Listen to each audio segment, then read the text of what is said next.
नमस्कार, MN news मध्ये आपले सर्वांचे मनापासून स्वागत। लोणावळ्यातील अष्टपैलू व्यक्तिमत्व आणि खंडाळा येथील प्राध्यापक रामकृष्ण मोरे विद्यालयाचे मुख्याध्यापक राजेंद्र दिवेकर यांचा आपल्या सेवापूर्ती सोहळ्यानिमित्तचा कार्यक्रम हॉटेल चंद्रलोक येथे मोठ्या उत्साहात संपन्न झाला।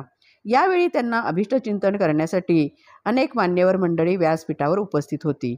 या कार्यक्रमाचे मुख्य आकर्षण ठरले ते म्हणजे दिवेकर यांच्या कन्येचे आपल्या वडिलांचे अभिष्टचिंतनपर इंग्लिशमधील भाषण। पाहूया या कार्यक्रमाचा सविस्तर रिपोर्ट।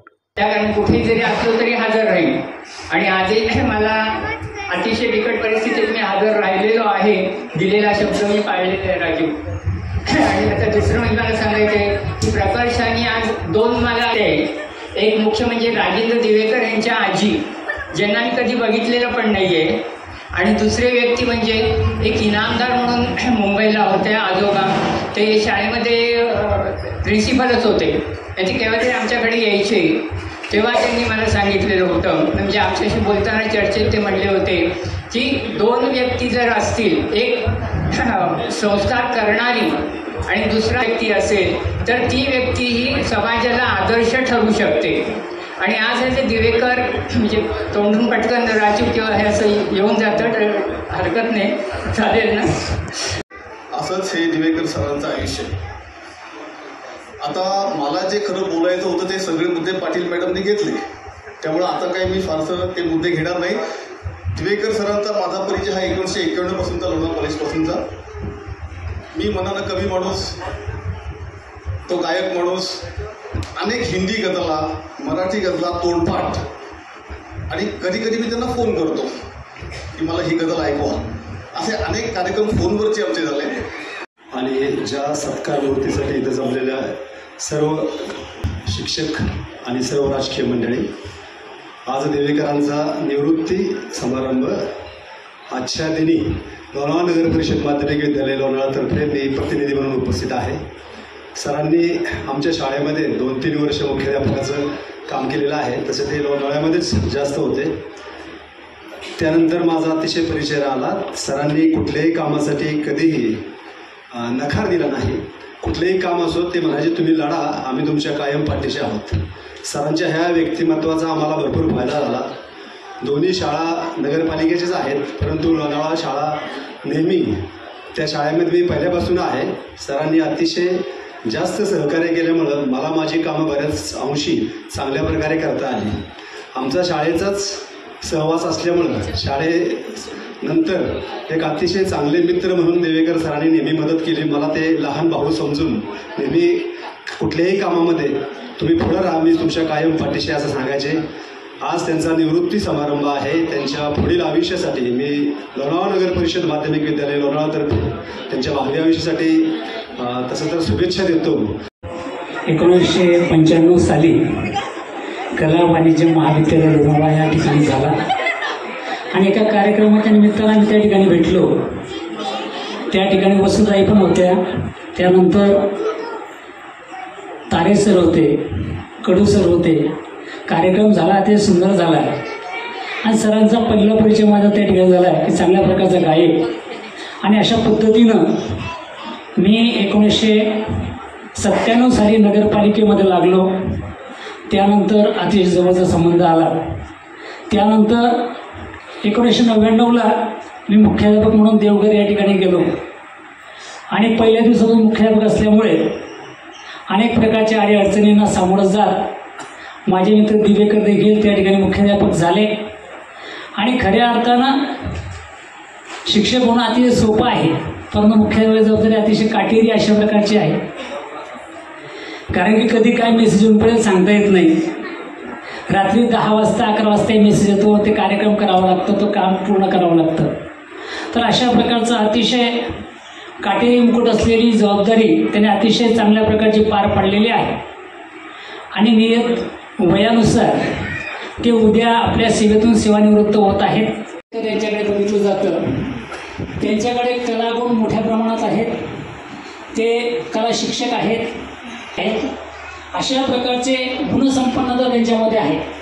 बरोबर त्यांचं लग्न होऊन तिलोत्तमाताई त्यांच्या जीवनात आल्या आणि जीवनाला एक वेगळ्या प्रकारचा सरांसारखं आदर्श व्यक्तिमत्व ज्यावेळेस आपल्याला 2 शब्द शिकवेल त्यावेळेस सुसंस्कृतपणे एखाद्या व्यासपीठावरून आपण एखाद्याची स्तुती करू किंवा सुसंस्कृतपणेच एखाद्या व्यासपीठावरून आपण एखाद्याला चांगल्या शब्दातून शालजोडही मारू शकतो. अशा पद्धतीचं भाषण आपण पुढच्या भविष्यामध्ये एक क्लास घेऊन या लोणावळा शहरामध्ये शिकवावं अशी माझी एक प्रामुख्यानं इच्छा आहे. आणि त्याच माध्यमातून या लोणावळा शहरातील राजकारणही चांगल्या पद्धतीनं होईल. आपण राजकारणात याल नाही याल तो भाग वेगळा, पण आमच्या राजकीय लोकांसाठी अशी मदत कराल अशी अपेक्षा व्यक्त करतो. खरं तर मित्र, आमचे सहकारी आदरणीय राजू दिवेकर सर, त्यांच्या सुविद्य पत्नी, त्याचप्रमाणे समोर उपस्थित सर्व राजूच्या प्रेमाखातर आलेले त्याचे मित्रपरिवार, त्याचे विद्यार्थी, आपल्या सर्वांचं मनापासून स्वागत करतो. व्यासपीठावर उपस्थित सर्व मान्यवरांचं स्वागत करतो. खरं तर काय बोलावं, किती बोलावं हा एक मोठा प्रश्न आहे. कारण राजूच्या बाबतीत सांगायचं तर एका गाण्याच्या ओळी मला आठवतात. रंगुनी रंगात साऱ्या रंग माझा वेगळा,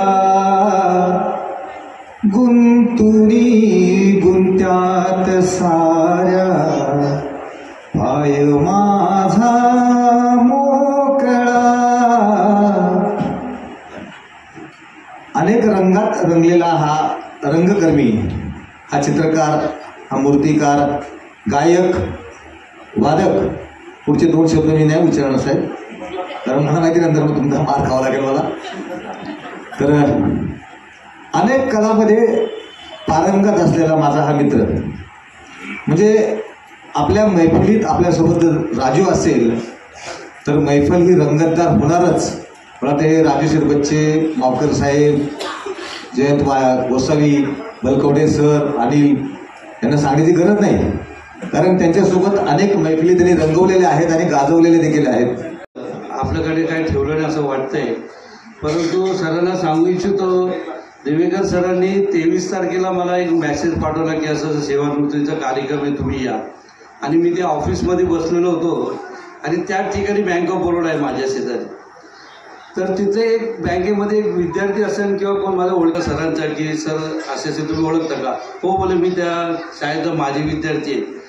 तो बोले जर माजी विद्यार्थी आहे तर सर रिटायर होत आहेत तर तुम्हाला तर परीक्षा हो बोले देत येतं. तर म्हणून तुमच्या मनात काय आहे सरांबद्दल, किती गुण देऊ शकता तुम्ही? बोले सर तुम्हाला काय सांगू, त्यांच्याकडे 100 गुणपेक्षा मी जास्त गुण आहे, म्हणजे 100 गुण बी कमी आहेत सर, असं त्यांनी सांगितलं. तो माजी विद्यार्थी होता. बोले जर पेपर 100 मार्काचा असतो तो बोले त्याच्यात 100 पैकी 100 भेटत, पण सरांना 100 पेक्षा जास्त गुण देऊ शकतो, असं त्या विद्यार्थ्यांनी सांगितलं. म्हणजे आमचे सर्वांचे लाडके सर दिवेकर सर. दिवेकर सरचं बोलायचं तर आम्ही जेव्हा त्यांना बघायचो सुरुवातीला आले होते सर तुम्ही, म्हणजे काही सिनेमाचे जे हिरो असते ना त्यांना बी सर आठवायचे, अशी सरांची पर्सनॅलिटी होती. त्यांचं ड्रेसिंग सेन्स, त्यांचं वागणं, त्यांची स्टाईल, त्यांचं बोलणं, म्हणजे आम्ही त्यांचे फॅन होतो त्यावेळेस. आणि त्यांचे गुण माझ्या वडिलांनी ओळखले, त्यांच्यात खूपच गुण येतं. पहिला ऑर्केस्ट्रा निशिगंधा ऑर्केस्ट्रा होता सरांचा. तर माझ्या बहिणीच्या लग्नात पण सरांचा ऑर्केस्ट्रा होता आणि माझ्या भावाच्या लग्नात जे सरांचा पण पवार साहेब देवेकर सर आणि आजी अतुल आले होते. आता आजी अतुल कुठं पोचले तसे तर तुम्ही बी आमच्या मनात तेवढ्याच वर पोचलेले. त्यामुळे तुम्ही काय म्हणजे आजी अतुल बी सरांच्या अंडरमध्ये त्यांनी कार्यक्रम केला होता, म्हणजे असे आमचे सर. आणि माझ्या वडिलांचा नेहमी स्वभाव होता, पण असा पण उभरता कलाकार असेल तर. Today, we all gather here to celebrate a remarkable journey, one that has spanned over years and touched the lives of countless individuals. I am filled with immense pride and gratitude. As an educator, my father has been more than just a principal. He has been a mentor, a leader, and a guiding light for both staff and the students.